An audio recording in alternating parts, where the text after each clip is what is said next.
Famous story channel में आपका स्वागत है। आइए आज मैं आपको सुनाती हूँ फणीश्वर नाथ रेणु की कहानी नैना जोगिन।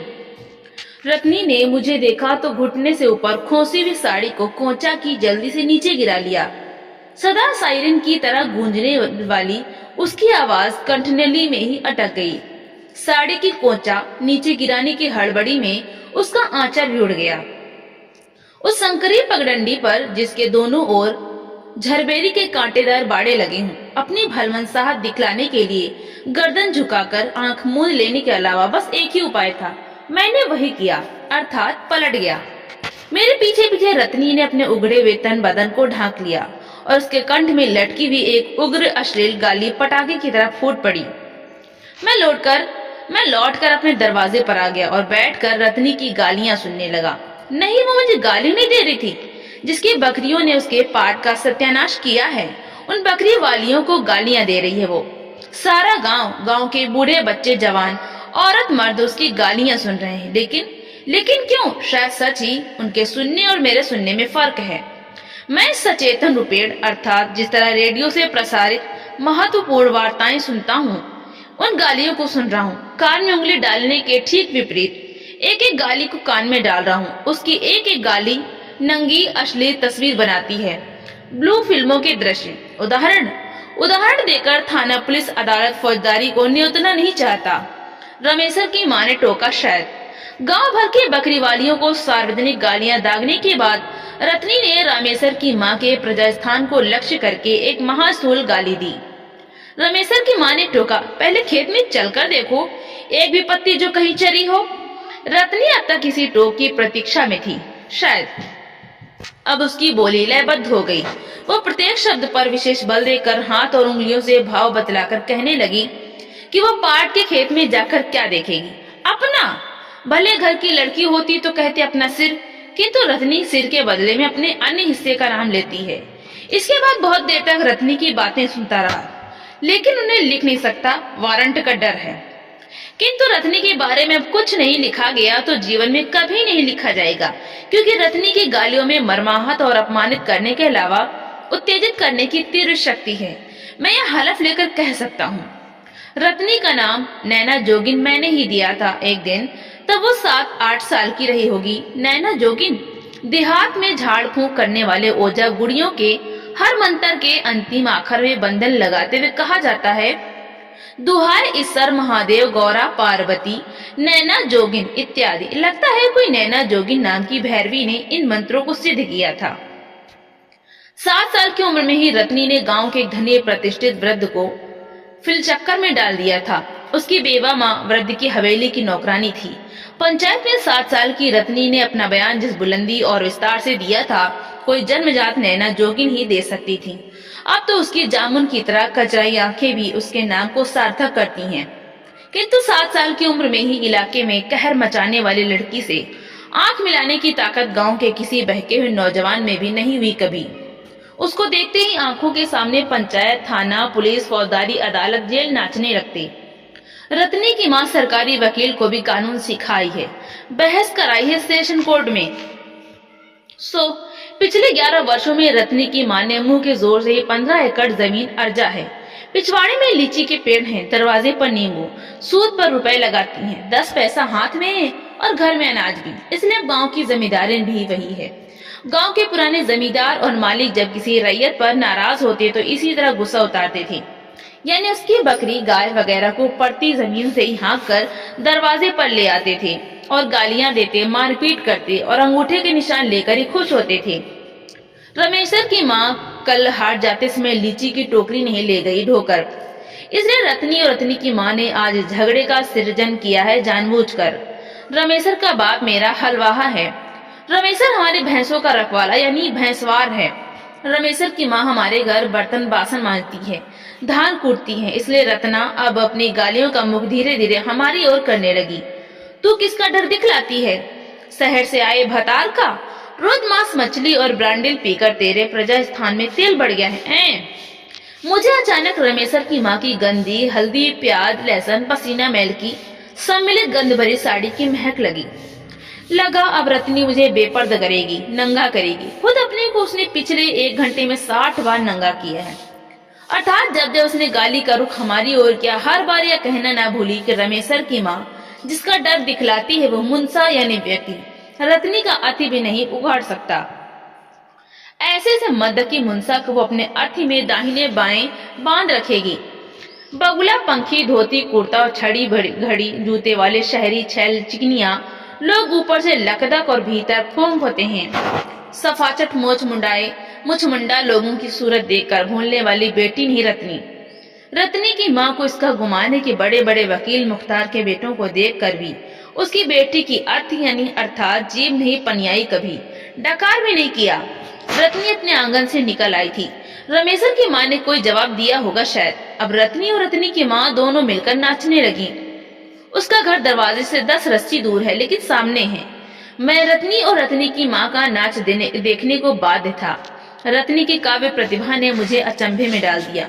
उसकी टटकी और तुरंत रची हुई पंक्तियों में वो सब कुछ था जो कविता में होता है।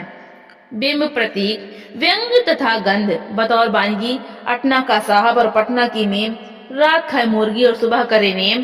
तेरा झुमका और नथिया और साबुन महकौआ, तो पान में जर्दा खाए नकलौआ। रत्नी और रत्नी की माँ की यह काव्य नाटिका समाप्त हुई तो मैंने दरवाजे पर बैठे गांव के 2-3 नौजवानों की ओर देखा।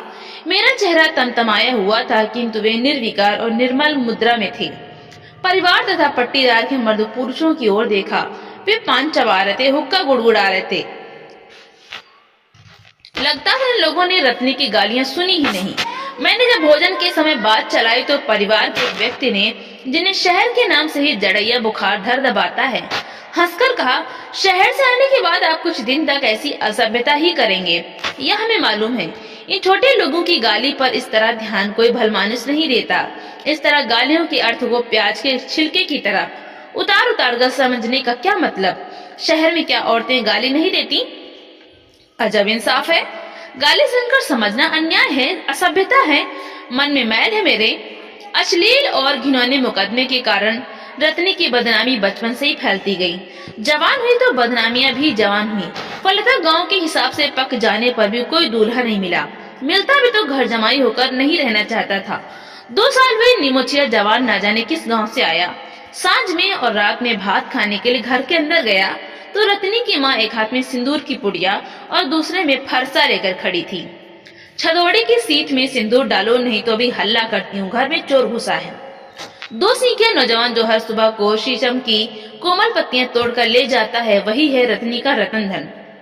पूछताछ करने पर पता चला कि हाल ही में एक रात को रत्नी ने इसको एक लात से मारा। घर से निकालकर चिल्लाने लगी। पूछे को इससे कि इतना दूध, मलाई, दही, मांस, मछली, कबूतर तिस पर धात पुष्टई दवा तो अलान ढेकान खाकर भी जिस मर्द को आधी रात को हंफनी शुरू हो, उसका क्या कहा जाए? लोग दोख देते हैं मेरे कोक को कि रत्नी बांझ है, निमक हराम, और किसको कहते हैं? मैं भी इसे मानसिक विकार मानने लगा हूँ। अब तक सामाजिक समझ रहा था कि छोटी जात की औरत गांव की मालकिन हुई है, नहीं सामाजिक भी है। मेरे पट्टीदार के एक भाई ने कहा, कोई उसका क्या बिगाड़ सकता है? गांव के सभी किस्म के चोर अर्थात लती पति और सिन्ना जोर दिन डूबते ही उसके आंगन में जमा हो जाते हैं। इलाके का मशहूर डकैत परमेश्वरा रत्नी की बात पर उठता बैठता है। मुखिया और सरपंच रत्नी की माँ के खिलाफ चूं भी नहीं कर सकते। रत्नी की माँ से कोई रार मोल नहीं लेना चाहता, इसीलिए दिन भर गांव के हर टोले में दोनों घूम घूम कर झगड़ा करती फिरती हैं। रत्नी अकेली खस्सी बकरे को जबह कर देती है। रत्नी की माँ चोरी का माल खरीदती है, थाली, लोटा, गिलास। सुबह को मालूम हुआ शहर से आया हुआ मेरा प्रेस्टीज प्रेशर कुकर गायब है। दोपहर के बाद धोती गुम। रात में रामेश्वर की माँ फिसफिसाकर आंगन में कह रही थी, रत्नी बोलती थी कि सिद्ध करके छोड़ेगी इस बार। उस दिन इस तरह पीठ दिखाना अच्छा नहीं हुआ शायद। और यह सब इसलिए कि मैंने रत्नी के तथा कथित पुरुष को बुलाकर उसका पता ठिकाना पूछा था और उसको समझाया था कि गांव में अब एक नई बात चल पड़ी है। उसने बीवी की मार सह ली। नतीजा यह हुआ कि कई औरतों ने अपने घर वालों को पीटा इस गांव में। रत्नी ने चिल्ला चिल्ला कर सारे गांव के लोगों को सूचना देने के लहजे से सुनाया था, सुन लो हो लोगों, अब इस गांव में फिर एक सेशन मुकदमा उठेगा, सो जान लो। इस शहर का कानून यहाँ छांटने आया है। कोई अपने घर वाले को लात मारे या चुम्मा ले, दूसरा कोई बोलने वाला कौन? देहात से लेकर शहर तक तो छुछुआते फिरता है। काहे ना कोई मोगी मुंह में चुमा लेती है। मैं रोज हारता, रत्नी रोज जीतती। मुझे स्वजनों ने सतर्क किया, सांझ होने के पहले ही मैदान से घर लौट आया करूं। किसी ने शहर जाने की सलाह दी। मुझे लगता रोज ताल ठोंकर एक नंगी और पहलवान मुझे चुनौती देती है, थप्पड़ घूंसे चलाती हैं। भागूंगा तो गांव की सीमा के बाहर तक पीछे पीछे फटाक कनस्तर पीटती और बकरे की तरह बो बो करती जाएगी। गांव भर के लोग तालियां बजाकर हंसेंगे। मुझे हथियार डाल देना चाहिए। एक औरत, सो भी ऐसी औरत से टकराने बुद्धिमानी नहीं। एक सप्ताह तक चोरी चपाटी करवाने के बाद एक नया उत्पात शुरू किया। रात भर हमारे दरवाजे और आंगन में हड्डियों की बरखा होती। नंगी और ताल ठोंक कर ललकार रही है, मर्द का बेटा है तो मैदान में आ। मैदान में मुझे उतरना ही पड़ा। रात में नींद खुली। दरवाजे के सामने जो नया बाग हम लोगों ने लगाया है उसमें भैंस का बच्चा घुस गया है शायद। मैं धीरे धीरे बाड़े के पास गया। पट अमलतास के कोमल पौधे को तोड़कर गुलमोहर के ओर बढ़ते हुए हाथ को मैंने खप से पकड़ा। कलम घिसाई के बावजूद पंजे की पकड़ में अब तक खम बचा हुआ था। क्यों? मैंने बहुत धीरे से पूछा। छोड़िए, जवाब भी उसी अंदाज में मिला। क्यों तोड़ा है? क्या मिला? क्यों तोड़ा? तो क्या कर लीजिएगा? मैं लोगों को पुकारता हूँ, खुद फंस आइएगा। हाँ छोड़िए, फंसा के देखो, मैं नहीं डरता हूँ। क्या चाहते हैं आप? मैं जानना चाहता हूँ कि तुम इस तरह मेरे पीछे क्यों पड़ी हो? इस पौधे को क्यों तोड़ा है? वो तो पौधा ही है। जी तो आपको तोड़ देने को करता है। हाथ छोड़िए। मैंने देखा उसकी कनपटी पर एक सांप का फन नहीं, भाला बरछे की फली। मैंने हाथ छोड़ दिया। वो भागी नहीं, खड़ी रही। मुझे चुप और अवाक देखकर बोली, चिल्लाऊं? कोढ़ी डरावे थूक से। रत्नी हंसी। तारों की रोशनी में उसकी हंसी झिलमिलाई। जाइए, थोड़ा ब्रांडिल और चढ़ाइए। तुम नैना जोगिन? हाँ, नैना जोगिन ही हूँ। तब माधव बाबू। अब रत्नी करीब सट आई। मेरा क्या कसूर है जो 12 साल से बनवास दिए हुए हैं आप लोग? उस बूढ़े को करने का फल चखाया तो क्या बेजा किया? मैं उस समय उसकी पोती की उम्र की थी। सो आप लोगों ने, खासकर आप दोनों भाइयों ने, हम लोगों को रंडी से बदतर कर दिया। आखिर आपके जन्म के दिन रत्नी की माँ ही सौरघर में थी। 5 साल तक आप रत्नी की माँ की गोद और आंचल में रहे और आपकी आंख में जरा भी पानी नहीं। मैं जवान हुई, आप लोगों ने आंख उठाकर भी कभी देखा तक नहीं। आखिर गांव भर की एक लड़की ऐसी जवान हो गई, शादी क्यों नहीं होती?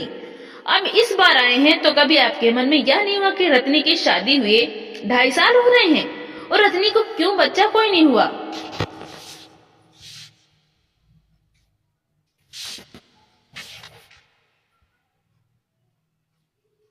अटना पटना दिल्ली दरभंगा में आपके इतने डॉक्टरनी जान पहचान के हैं। आखिर रत्नी के माँ का दूध साल भर तक पिया है आपने? रत्नी की माँ को बहुत दिन तक आपने माँ कहा था, लोगों को याद है। दूध का भी एक संबंध होता है। मैंने कहा, रत्नी, रमेशर जग रहा है, मैं कुछ नहीं समझता, तुम जाओ, कोई देख लेगा। देख कर क्या कर लेगा? रत्नी ने बेलाग बेलौर से एक अश्लील बात अंधेरे में आग की तरह उगल दी। देखकर आपका अथी और मेरा अथी उखाड़ लेगा। बोलिए, मैं पापिन हूँ? मैं अछूत हूँ, रंडी हूँ, जो भी हूँ, आपकी हवेली में पली हूँ। तकदीर का फेर माधो बाबू। रत्नी नाम भी आपके ही बाबूजी का दिया है। आपने उसको बिगाड़कर नैना जोगिन दिया। किस कसूर पर? आप लोगों का क्या बिगाड़ा था रत्नी की माँ ने, जो इस तरह बोल चाल उठ बैठ एकदम बंद? मैंने धीरे से कहा, ऐसे गाँव में अब कोई भला आदमी कैसे रह सकता है? लगा नागिन को ठेस लगे, फुफकार उठी। भला आदमी, भला आदमी, भला आदमी को पूंछ सिंह होता है? नहीं होता है, इसीलिए पूंछ सिंह जानवर, औरत मर्द, नंगे बेपर्द, अंधकार प्रकाश, गुर्राट आंखों की चमक, बड़े बड़े नाखून, बिल्ली, शिवा, गिरदस्या, योनिसिया, भगिनी, भोगिनी, महाकुल स्वरूप, छिन्नमस्ता, अट्टाहस। अट्टाहस सुनकर चौंका। रत्नी कहाँ है? वो तो साक्षात नील सरस्वती थी।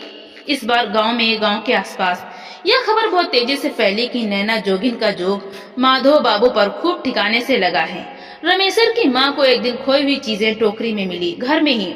रत्नी ने माधव बाबू को भेड़ा बनाया है तो माधव बाबू ने रत्नी का विषदंत उखाड़ दिया है। बोले तो एक भी गाली गंदी अच्छी। रत्नी और उसके नामर्द मर्द को मैंने अपने साथ शहर लेता आया हूँ। डॉक्टर को अचरज होता है कि मैं रत्नी के लिए इतना चिंतित क्यों हूँ। उन्हें कैसे समझाऊं कि यदि रत्नी को कोई बच्चा नहीं हुआ तो वो मेरे बाग के हर पौधे तोड़ देगी, गांव के सभी पेड़ पौधों को तोड़ देगी, गांव के सभी लोगों को तोड़ेगी, गांव में हड्डियां बरसावेगी, नंगी नाचेगी, अश्लील गालियां देती हुई सभी को ललकारेगी। वो सांवली सलोनी लंबी स्वरूप पूर्ण यौवना नैना जोगिन जांच पड़ताल के समय जब रत्नी की लंबाई नापी जाती है, वजन लिया जाता है, पेट टटोला जाता है, तो मेडिकल कॉलेज की लेडी स्टूडेंट से लेकर डॉक्टर तक हैरत से मुंह बाए रहते हैं। औरत ऐसी। 5 दिन हुए हैं पड़ोस के मल्होत्रा साहब की नौकरानी को 2 दिन वो फ्लैट के नीचे उठाकर फेंकने की धमकी दे चुकी है। शहर की सड़ी हुई गर्मी को रोज 5 अश्लील गालियां देती है। उसका घरवाला गांव लौटने को कुनमुनाता है तो वो घुड़क देती है, हाँ जब आ गई हूँ तो यहाँ हो चाहे लहरिया सराय, चाहे कलकत्ता, जहाँ से हो कोख तो भर के ही लौटूंगी। गांव तुमको जाना हो तो माधो बाबू टिकस कटा कर गाड़ी में बैठा देंगे, मैं किस मुंह से लौटूंगी खाली। कोई जादू जानती है सचमुच रत्नी, कोई शब्द उसके मुंह में अश्लील नहीं लगता। तो दोस्तों, आपको ये कहानी कैसी लगी, लाइक करें, ज्यादा से ज्यादा शेयर करें और कमेंट करके हमें जरूर बताएं। और इसी तरह की हिंदी साहित्य